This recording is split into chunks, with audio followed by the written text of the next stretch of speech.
එක්සත් ජනපද භූවිද්‍යා සමීක්ෂණ ආයතනය මින් පෙර වාර්තා කර තිබුණේ එම ප්‍රදේශය තුළ රිෂ්ඨ මාපකාංක 4.4ක ප්‍රබලත්වයකින් යුත් භූකම්පනයක් හට ගැනීමෙන් මෙම ව්‍යසනය ආරම්භ වූ බවයි.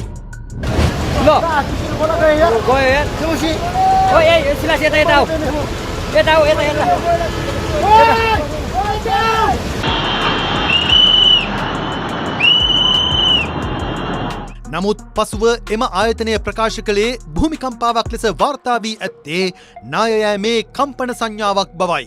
කෙසේ වෙතත් මෙම හදිසි ගංවතුර තත්වයට බලපෑ අනෙකුත් සාධක බැහැර කිරීමටද තවමත් කඩිනම් වැඩි බවයි කැනඩාවේ කැල්ගරි විශ්වවිද්‍යාලයේ භූවිද්‍යාඥ ඩැනියල් ෂුගර් උපුටා දක්වමින් නිව්යෝක් ටයිම්ස් පුවත්පත වාර්තා කරන්නේ. දේශගුඩික විපර්යාස හේතුවෙන් උෂ්ණත්වය ඉහළ යාම ග්ලැසියරය කඩා වැටීම වේගවත් කරන්නට ඇති බවටද විද්‍යාඥයින් අනුමාන කරනවා.